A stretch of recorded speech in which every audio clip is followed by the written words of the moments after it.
Hello, everyone. This is Travis J. Vernon, and welcome to today's podcast.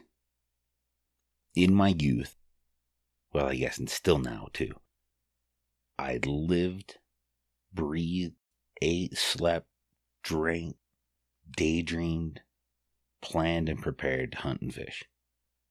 That was my entire life. That's what it revolved around. I wanted to be a mountain man.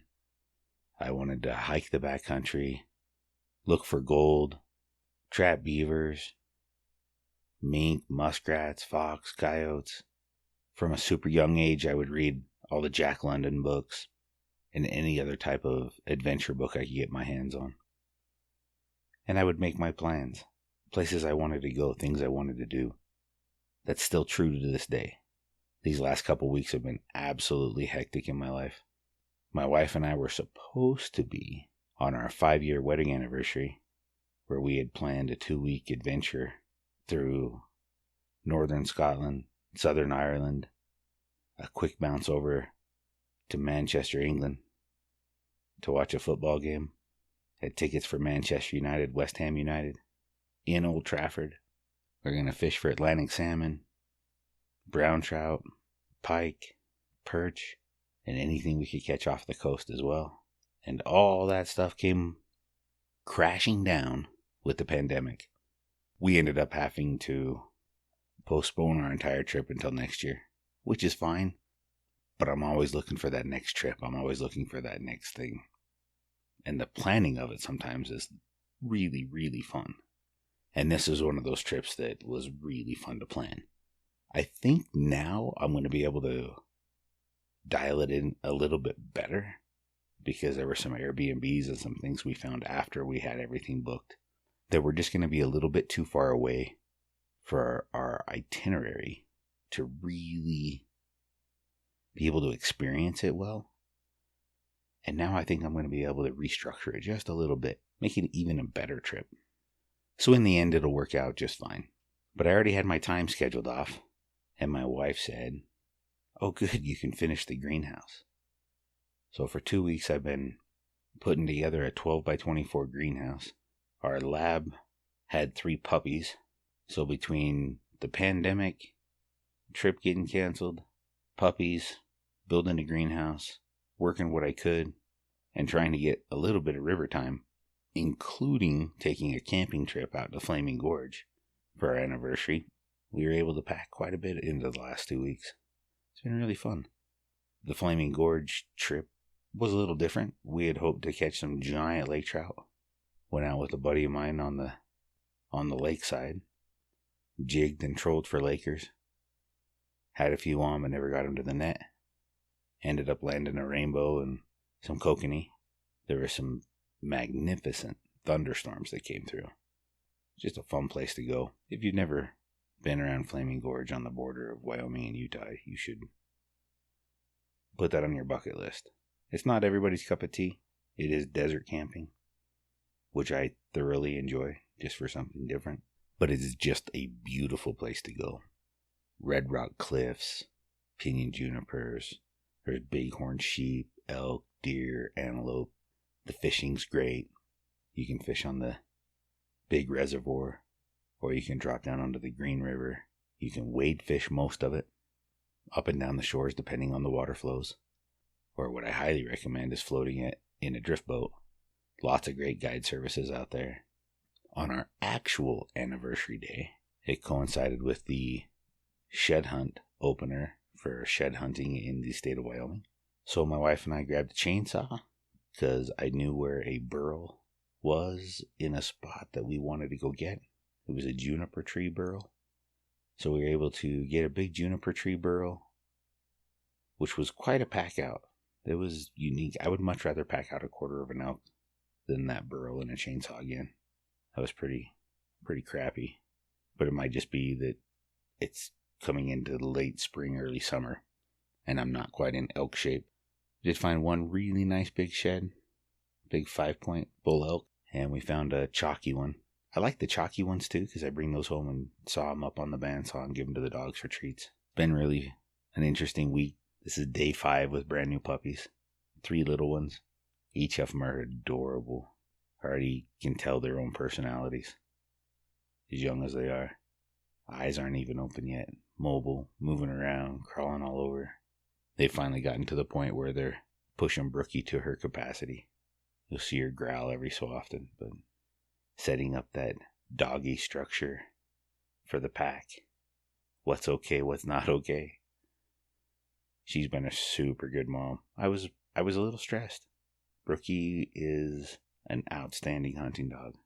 Just go, go, go, go, go.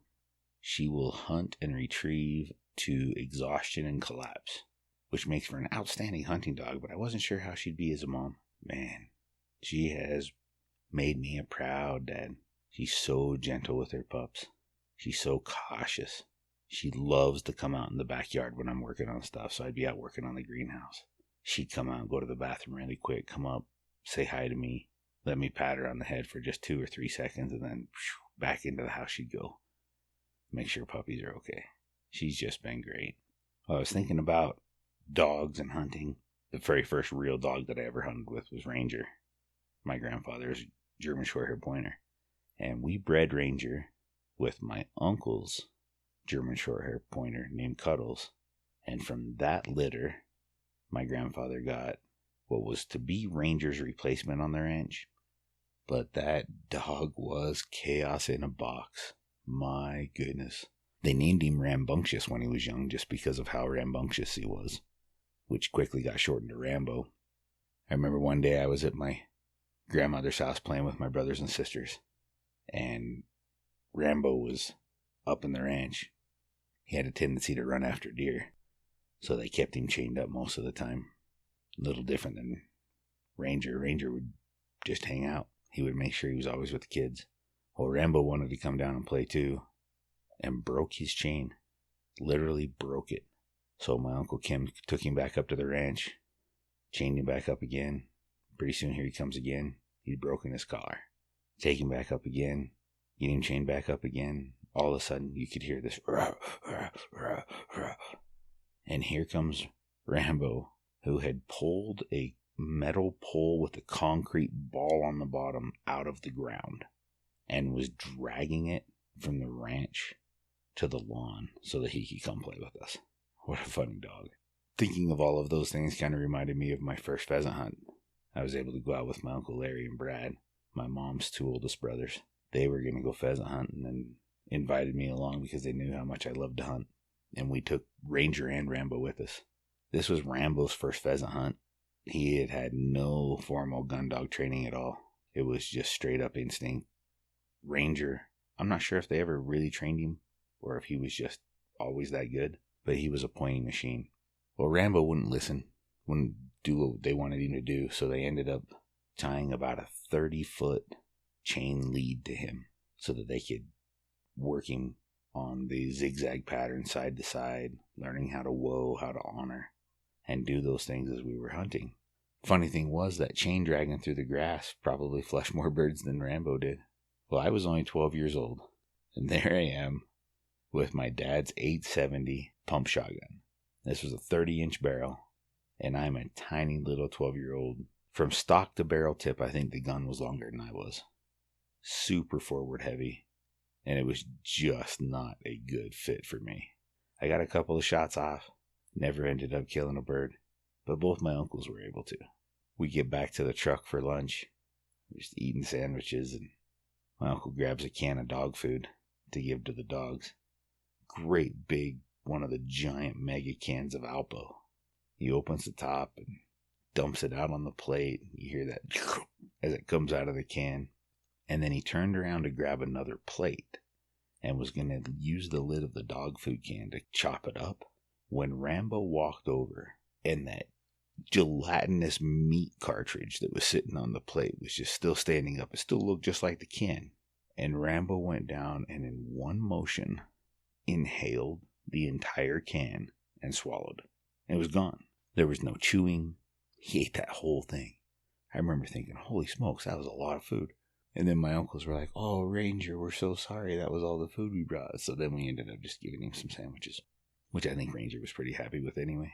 Now, I'm not sure why, but when you're a child, driving anywhere is the most tedious thing on the planet. you're excited to get to the location and you're excited that you're going, but the actual car ride is a tiny little hell. At least it was for me. I don't know if you guys enjoyed it, but I couldn't stand it. And we had some tough car rides. But that was also back in the days where we were able to do things that you can't do now. I remember climbing into the back window and laying on top of the speakers in the Oldsmobile. It was no big deal. Nowadays, they'd probably imprison the whole family. Nah, that's an exaggeration. But I fish for a living, so exaggeration is just part of life. Well, I'm going to take off on another fun adventure. Leaving today, heading out to the Black Hills. Going to stop on the North Platte River. See if I can talk my buddy Jason Randolph, JJ, into recording a podcast with me and telling some stories.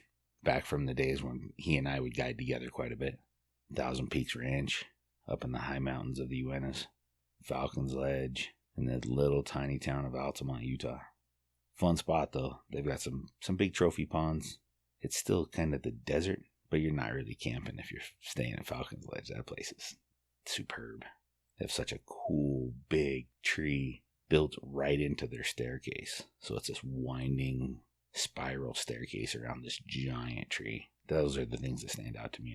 I love woodworking and seeing all the different types of wood grains and structures and all the artistic stuff that you can build. Well, that drive home from that pheasant hunt was pretty insane. I was super bummed. Wasn't able to bag my first pheasant behind a dog. I mean, I shot a pheasant with my BB gun. Ranger and I were able to make that work. But it was just a little bit different experience. It wasn't what I thought it would be. And I think sometimes we really do set ourselves up through expectations and make our trips a little bit unattainable when our expectations are so high. So it's good to have trips like that. It's good to go out and fish for lake trout and not catch one once in a while. It's good to go on a pheasant hunt and not get all the flushes that you hoped you would get. If every day was perfect, I don't think it would be as fun. It's those little bits of misery and sadness and disappointment that make the good better and the better the best, because you have something to compare it to. Got an interesting season coming up. We'll see how all the rest of this stuff shakes down. Some states are starting to open up. We're starting to get some phone calls for more guide trips, so hopefully it won't be too crippling to the company I work for, and we can get back to our normal. And hopefully we'll be back on the river here shortly. Looking forward to having some more beautiful summer days. I'm going to get my truck packed up, tidy up some of the greenhouse. I don't have the roof put on it yet, but I've got it pretty dialed in now. But we'll get the truck packed up and head for the Black Hills. Go chase some turkeys around. Maybe I'll have some fun stories after that. I know I'll have stories. We'll see how funny they are. But I appreciate you guys listening.